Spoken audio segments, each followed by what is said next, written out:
Harper and HarperAudio present Lincoln's Lady Spymaster, the untold story of the abolitionist Southern Belle who helped win the Civil War, by Gerri Willis. Read by Nan McNamara. For my husband, David, with love. I have never studied the art of paying compliments to women, but I must say that if all that has been said by orators and poets since the creation of the world in praise of women were applied to the women of America, it would not do them justice for their conduct during this war. I will close by saying, God bless the women of America. Abraham Lincoln, Remarks at the Sanitary Fair in Washington, D.C., March 18, 1864. Introduction. This book began in the strange and unsettling days of the COVID pandemic. It's difficult in hindsight to remember just how unnerving those years were. Many of the young women I worked with were terrified. For me, lockdowns meant more time with family and less time spent commuting. For young women, the pandemic felt like a death sentence. Their social lives abruptly ended. They were isolated. One young woman I knew started having panic attacks. I wanted to introduce them to women who had beaten back challenges and defied the odds. American history is full of women like that. It was during those years I discovered Elizabeth Van Lew, a Richmond belle who spied for the Union during the Civil War.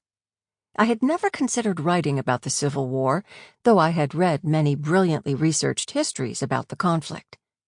But as I read more about Van Lew and the war, I was drawn to the metamorphosis of women during the period. American women, both black and white, fought in the Civil War in ways I never dreamed possible. In the antebellum era, the United States mimicked the customs and habits of Victorian England. Women ran the household. Men dominated the public sphere. Roles were specific and enforced. Hard to imagine now, but in those years, American women could be arrested or fined for simply wearing pants on the street. The war would begin to change all of that. As men left home for the battlefield between 1861 and 1865, some women took over the jobs they left behind, working in factories, managing farms, businesses, and, in the South, slaves. In time, they would become essential to the war's prosecution. Men may have dominated the nursing profession during the antebellum years, but during the war, women took those jobs, first in hospitals and later on the battlefield, wielding the remedies their grandmothers had taught them.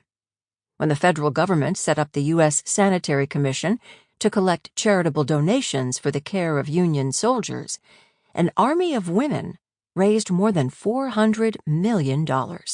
Phoebe Pemper served as a matron at the nation's largest military medical center at the time, Richmond's Chimborazo Hospital. It treated 75,000 patients over the course of the war. Women physicians were rare, but Dr. Mary Edwards Walker was a surgeon who treated soldiers on the front lines. On the battlefield, women took many roles. Harriet Tubman is known for her work freeing slaves as a conductor on the Underground Railroad, but she also led the Combahee River Raid on South Carolina coastal plantations in 1863, a military expedition for the Union that resulted in freedom for 700 slaves. In fact, hundreds of women served on the battlefield as soldiers, wearing uniforms and passing as men. Some were patriots. Others couldn't bear to be separated from their husbands, brothers, and fathers. Detection was rare because many male soldiers were young with high-pitched voices and a lack of facial hair. When one woman soldier was asked why she fought dressed as a man, she responded, "Nobody told us we couldn't." There were no gang showers or entry physicals that would have exposed their secret.